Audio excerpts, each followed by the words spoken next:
I'm watching the election, Boo. They're about to announce the president of the United States. How about you with me? Sure. Ladies and gentlemen, the next president of the United States of America, Barack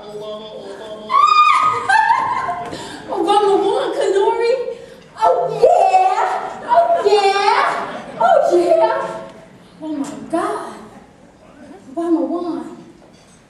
Let me sit and pray about this. Lorie, can you go get my phone so I can call your granny?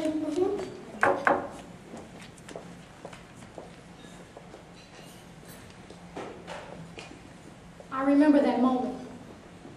I remember that moment so clearly, Martin.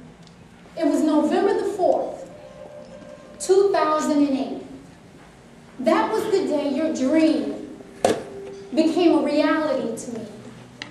See, in that moment, that precious moment in time, my mind began to rewind and I saw the promised land that you spoke of.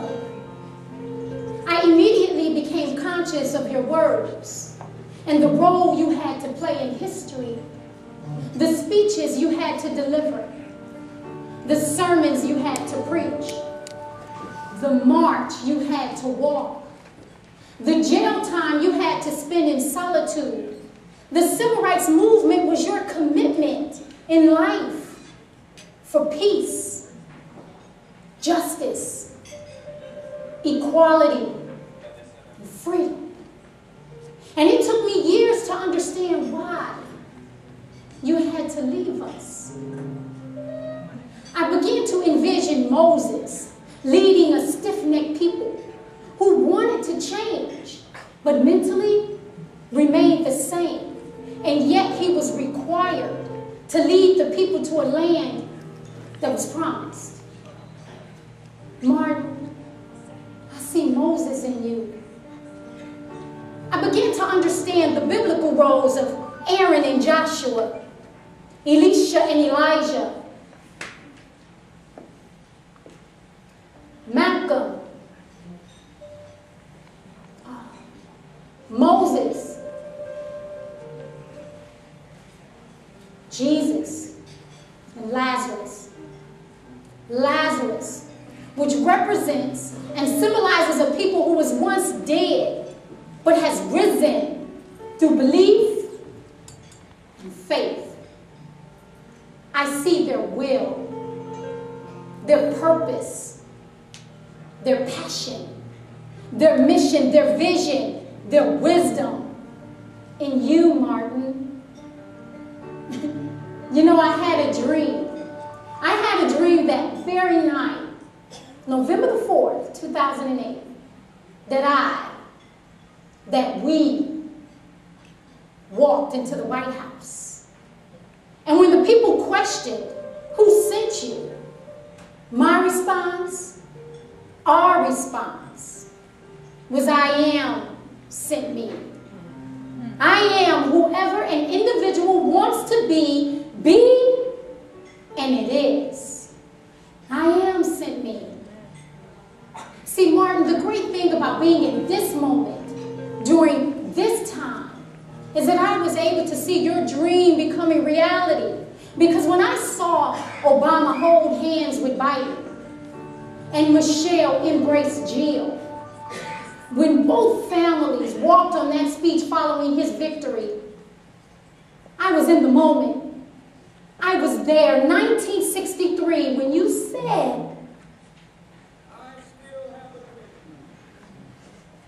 it is a dream deeply rooted in the American dream. I have a dream that one day this nation will rise up, live out the true meaning of its creed. We hold these truths to be self-evident, that all men are created equal.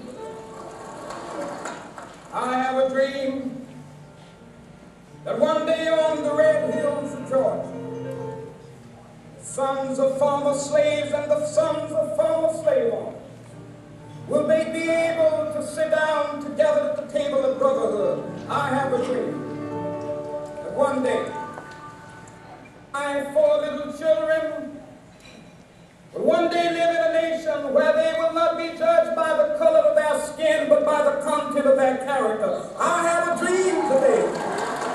One day right there in Alabama, little black boys and black girls will be able to join hands with little white boys and white girls as sisters and brothers. I have a dream today. With this faith, we will be able to hew out of the mountain of despair a stone of hope. With this faith, we will be able to transform the jangling discords of our nation into a beautiful symphony of brotherhood. With this faith, we will be able to work together, to pray together, to struggle together, to go to jail together, to stand up for freedom together, knowing that we will be free one day. This will be the day when all of God's children will be able to sing with new meaning, "My country, tears of thee. Sweet land of liberty, of thee I sing. Land where my fathers died, land of the pilgrim's pride. From every mountainside, let freedom ring, and if America is to be a great nation, this must become true. We will be able to speed up that day when all of God's children, black men and white men, Jews and Gentiles, Protestants and Catholics, will be able to join hands and sing in the words of the old Negro spiritual, free at last, thank God Almighty, we are free at last. See, Martin, your dream became the world's reality, crossing all religious boundaries. 40 plus years later, you knew it. You knew you was not going to be here with us. Like anybody, I would like to live a long life. Longevity has its place. But I'm not concerned about that now. I just want to do God's will. And He's allowed me to go up to the mountain. And I've looked over and I've seen the promised land. I may not get there with you, but I want you to know tonight that we as a people will get to the promised land.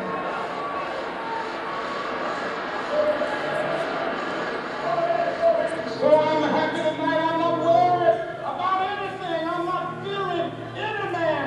Mine eyes have seen the glory of the coming of the Lord. So, Martin, I want to say thank you. For I, too, have seen the promised land, and no longer am I afraid of what's to come. Thank you, Boo. Let's watch what Barney's about to do his victory speech. Hello, Ma?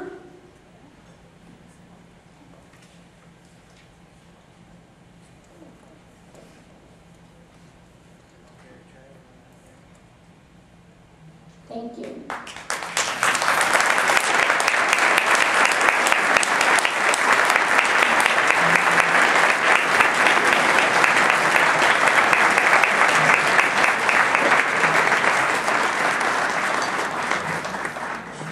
What a powerful reminder of why we're here. The legacy that we are still being called upon to make a continuing reality. Thank you, Lorie. Let's give her another hand.